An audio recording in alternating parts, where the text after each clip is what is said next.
Guys, good morning. Happy Monday. It's Daryl here. It's 5 a.m. here in Connecticut on the East Coast. This video is just going to be from my heart. It might be a little personal, but let's see how it goes. All right, so bottom line, it's looking like Joe Biden and Donald Trump. That's it. Those are our choices in November, hopefully November. All right, Donald Trump. We've all heard his crotch grabbing, his record with women. He has 10, at least 10 women have filed rape or assault cases against him. I don't know if some are still pending. So he's no angel. On the other side, we have Joe Biden with Tara Reade and these accusations. Now, I've told you guys before, I read the story basically. I read Tara Reade's account, and what convinced me, what made me think was reading her brother's statements on how she told him, the way she told him, when she told him about this. And I think something, I think something did happen. It's funny. It's not really funny, but when this story first came out, I found myself saying, well, I found myself defending Joe Biden. You know, she's a liar. You know, she's got to be a liar. Why is this story coming out now? You know, and then I realized, I was like, oh my God, I sound like one of those people that was defending Trump through all that stuff. You know, I was kind of embarrassed of myself for saying that stuff. To just, you know, because I wanted to stick up for Biden so badly that I was just willing to assume this woman was a liar, and that bothered me. The story just came out. She just came public with this in the last year. And of course, everybody's saying, well, why now? And then a lot of people are saying, well, why, you know, Barack Obama vetted him, you know, called him his vice president. Why didn't this story come out then? It's, you know, why it should have come out before. And it's because she didn't talk about it before. She just made these claims now.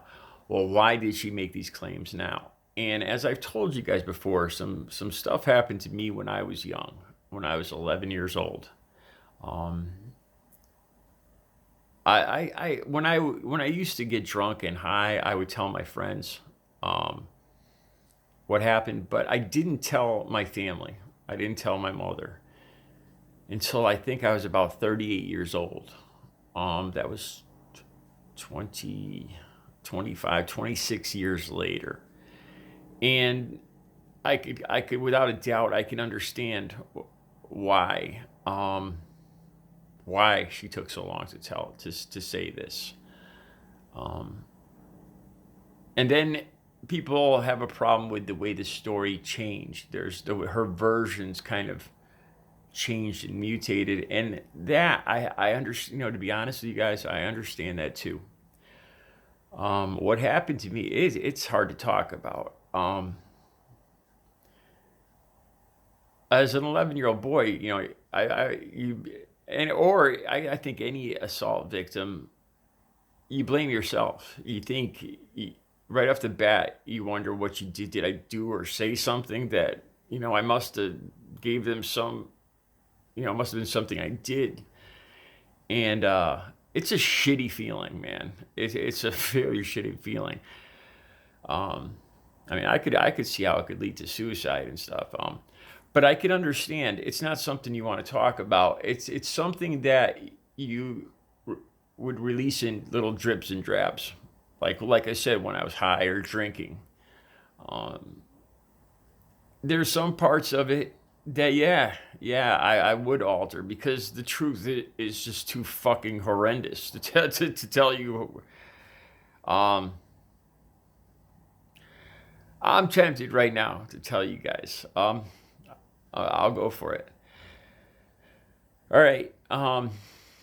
when this happened, when I was 11 or 12 years old, video games were just coming out. There were still pinball machines, and I enjoyed playing these. There was one at the corner pizza place. There was a couple, and this guy was dating my mother, and he knew I was always going down there and asking my mother for quarters to play this. After he attempted this assault, after he multiple times, he tried to grab me. I would hide. I'd lock myself in rooms.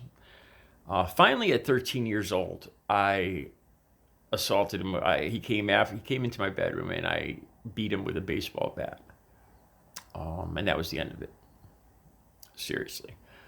But back to the quarters. He offered me $3 in quarters so I could go down and play these games if I didn't say anything to my mom, if I didn't say anything to my family. He was paying me to keep quiet. And I did, which made me feel even more guilty.